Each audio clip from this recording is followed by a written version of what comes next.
আসসালামু আলাইকুম। ম্যাথ ল্যাবে স্বাগতম। তোমরা যারা এইচএসসি স্টুডেন্ট আছো তাদের জন্য আজকে ক্যালকুলাসের অন্তরীকরণ থেকে কয়েকটা প্রবলেম সলভ করব। চলো সময় ক্ষেপণ না করে আমরা শুরু করি। আর শুরু করার আগে বারবারই আমি একটা কথা বলি, ক্যালকুলাস করতে হলে তোমাকে অবশ্যই ত্রিকোণমিতির সূত্রগুলো ভালো জানতে হবে এবং অন্তরীকরণের সূত্রগুলো তো জানতেই হবে। তাহলে চলো সময় ক্ষেপণ না করে শুরু করি।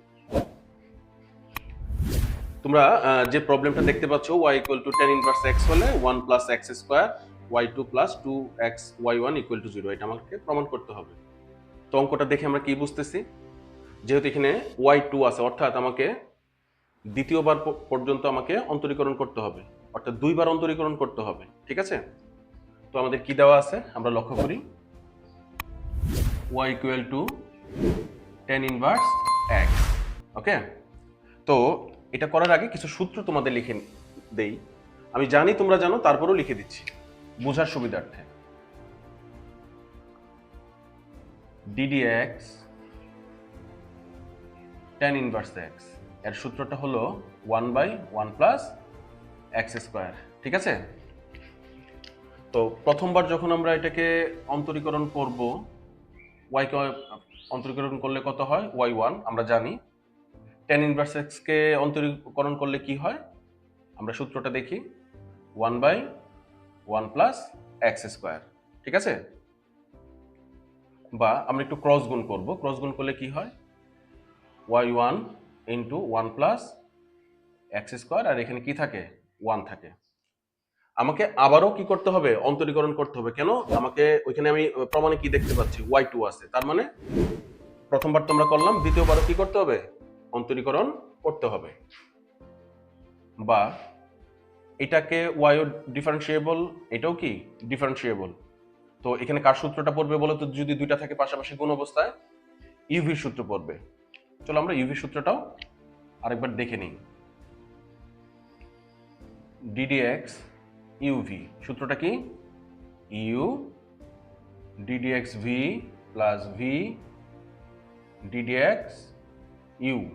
ঠিক আছে, তাহলে এটা আমার u, এটা আমার কি v, তাহলে কত কি হবে সূত্রটা u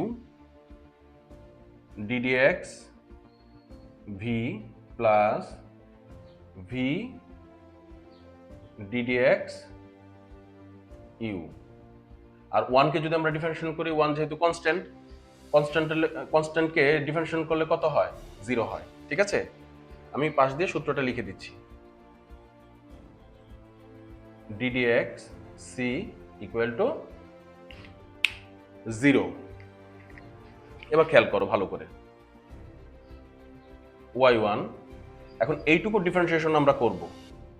তাহলে 1 কে যদি ডিফারেন্সিয়েশন করি, y যেহেতু 1 যেহেতু কনস্ট্যান্ট, তাহলে কি হবে 0। আর x স্কয়ার কে যদি ডিফারেন্সিয়েশন করি কি হবে 2x। এখন 2x কেন, আমি পাশ দিয়ে লিখে দিচ্ছি ddx x স্কয়ার। এখানে একটা সূত্র পড়বে, সূত্রটা কি পাশে দিয়ে সূত্রটাও লিখে দিচ্ছি, ddx x two the power n, সূত্রটা কি nx two the power n minus 1। এখানে আমাদের n কত 2, তাহলে nx two the power n minus 1, that's means 2, 2 থেকে 1 চলে গেলে শুধু 1 থাকে, অর্থাৎ 2x। আশা করি বুঝতে পেরেছো। তাহলে আমাদের x স্কয়ারকে ডিফারেন্সিয়েশন করে আমরা কি পেলাম 2x পেলাম। আবার এখানে 1 প্লাস এক্স স্কোয়ার, y1 কে দ্বিতীয়বার আবারও ডিফারেন্সিয়েশন করতেছে, তাহলে কি হবে y2 ইকুয়াল টু 0। এখন আমাদের প্রমাণে যা চাইছে সেই অনুযায়ী সাজাবো, 1 plus x square y2 plus 2x y1 equal to 0। আমাদের কিন্তু প্রমাণ চলে আসছে। আশা করি বুঝতে পেরেছো। অঙ্কটা উঠায় নাও, এরপর আমরা দ্বিতীয় অঙ্কে চলে যাব। এবার আমরা দ্বিতীয় প্রবলেমটা সলভ করব। নিশ্চয়ই তোমরা বোর্ডে দেখতে পাচ্ছ। তো একটা অঙ্ক অনেকগুলো নিয়মে করা যায়।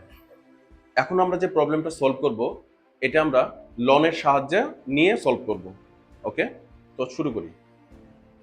তো আমাদের এখানে কি দেওয়া আছে, y equal two e to the power tan inverse x। যেহেতু বলেছি যে আমরা লন দিয়ে এটা সলভ করব, বা উভয় পাশে আমরা কি নিব লন নিব, ln e to the power tan inverse x বা ln y ইকুয়াল টু, আমরা জানি এর ভিতরে যে পাওয়ারটা আছে এটি কোথায় চলে আসে, সামনে চলে আসে, tan inverse x ln e বা ln y ইকুয়াল টু, আমরা এখানে আরো একটা জিনিস জানি, সাইড দিয়ে লিখে দিচ্ছি, ln e এর মান হচ্ছে 1। ওকে, তাহলে আমাদের এখানে কি থাকলো, শুধু tan ইনভার্স x। আশা করি এই পর্যন্ত বুঝতে পেরেছো। বা এখন আমরা উভয় পাশে কি করব, ডিফারেন্সিয়েশন করব। আর আমাদের কতবার ডিফারেন্সিয়েশন করতে হবে, আমরা কিন্তু আমাদের প্রবলেমটা দেখে এটা বলতে পারি, যেহেতু সর্বোচ্চ y2 আছে, অর্থাৎ আমাদের দুইবার ডিফারেন্সিয়েশন করতে হবে। ঠিক আছে, যার প্রথমটা আমি এখন করছি, ddx ln y equal two ddx tan inverse x। বা এখানে আমি সূত্রটা আবার লিখে দিচ্ছি, ddx ln x, এর সূত্রটা কি, 1/x। ddx ln x সমান কি, 1/x। ওকে, বাট এখানেও কিন্তু ln x এর সূত্রটাই পড়ছে, বাট আমরা যেহেতু x এর সাপেক্ষে ডিফারেন্সিয়েশন করতেছি, বাট এখানে কত, y, সূত্রে ফেলার স্বার্থে এই y কে আমি x ধরে নিব। এই কথাটা কিন্তু বারবার খেয়াল রাখতে হবে, আমি কিন্তু সূত্রে ফেলার জন্য y কে x ধরে নিচ্ছি, কিন্তু এটা কিন্তু অ্যাকচুয়াল x না। তাহলে আমাদের সূত্রটা কি হবে, ln x মানে হচ্ছে 1/x, যেহেতু y কে আমি x ধরে নিচ্ছি, বাট এটা কি অ্যাকচুয়ালি x না। তাহলে এটাকে কি করতে হয়, এরকম হলে যাকে ধরে নিচ্ছি সেটাকে আবার ডিফারেন্সিয়েশন করতে হয়। ঠিক আছে, ওকে। তারপর আছে ddx tan ইনভার্স x, এর আগের অঙ্ক আমি লিখে দিছি, আবারও লিখে দিচ্ছি। বারবার লেখার কারণে তুমি বারবার দেখবে এবং সেটা মাথায় থেকে যাবে। ddx tan ইনভার্স x, সূত্রটা কি, 1/1 প্লাস x স্কয়ার। তাহলে আমরা সেটা ফেলার চেষ্টা করব, ddx tan inverse x 1/1 plus x square. ঠিক আছে, বা 1/y, y কে যেহেতু x এর সাপেক্ষে করতেছি, তাহলে y কে ডিফারেন্সিয়েশন করলে কি হবে, y1 হবে, এটা আমরা জানি, 1/1 প্লাস x স্কয়ার। বা এবার আমরা একটু ক্রস গুণ করব, এটা তো নিচের সংখ্যা, এখানে উপর সংখ্যাটা যদি আমরা গুণ করি, এখানে কি হবে, y, আর y1 এর সাথে 1 প্লাস x স্কয়ার গুণ করলে y1 into 1 plus x square. আশা করি এইটুকু বুঝতে পেরেছো। অঙ্কটা উঠিয়ে নাও, তোমরা নিশ্চয়ই উঠিয়ে নিয়েছো। এখন আমি পরবর্তী স্টেপগুলো করব।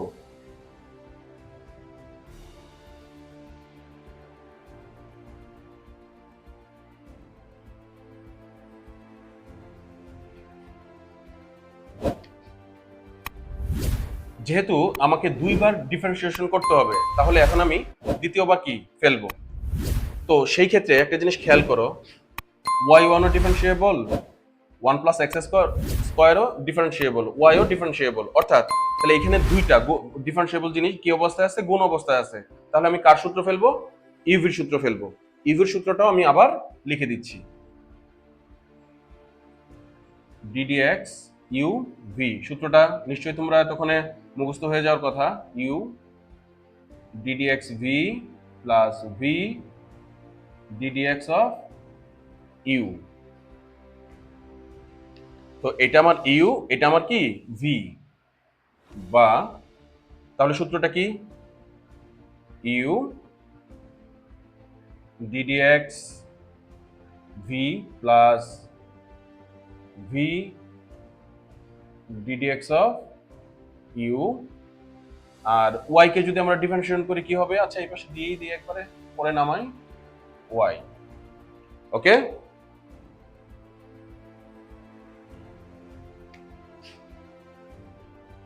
বা y1, এর আগের অঙ্কটা কিন্তু একই রকম ছিল প্রায়। ঠিক আছে, 1 যেহেতু কনস্ট্যান্টকে ডিফারেন্সিয়েশন করলে কত হয়, 0 হয়, তাহলে 1 একটু আর লেখার দরকার নেই। x স্কয়ারকে ডিফারেন্সিয়েশন করলে কত হয়, 2x হয়।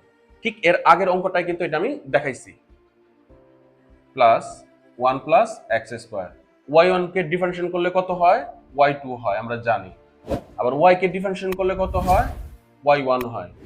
তাহলে আমাদের কিন্তু y2 পেয়ে গেছি। এখন জাস্ট একটু সাজানো গোছানো করবো, ঠিক আছে? বা আমরা একটু আমাদের কি প্রমাণ চেয়েছি সেদিকে খেয়াল করবো এবং সেই অনুযায়ী সাজাবো। 1 প্লাস এক্স স্কোয়ার y2 এই অংশটুকু লিখলাম, ঠিক আছে? প্লাস এখানে কি আছে 2x y1, আর এই y1টাকে এই পাশে আনলে কি হবে, প্লাস ছিল হয়ে গেল মাইনাস, আর ওই পাশে 0 হইল। 1 plus x square y2 plus, এখন দেখবে এই দুই জায়গা থেকে কি কমন যায়, এই পাশে y1 এখানে y1, তাহলে y1 কমন যায়। যদি y1 কমন নেই, এই পাশে কি থাকে 2x, আর y1 কমন গেলে এখানে কি থাকবে 1 ইকুয়াল টু 0। দেখো আমার প্রমাণ চলে আসছে কিনা। অঙ্কটা উঠিয়ে নাও।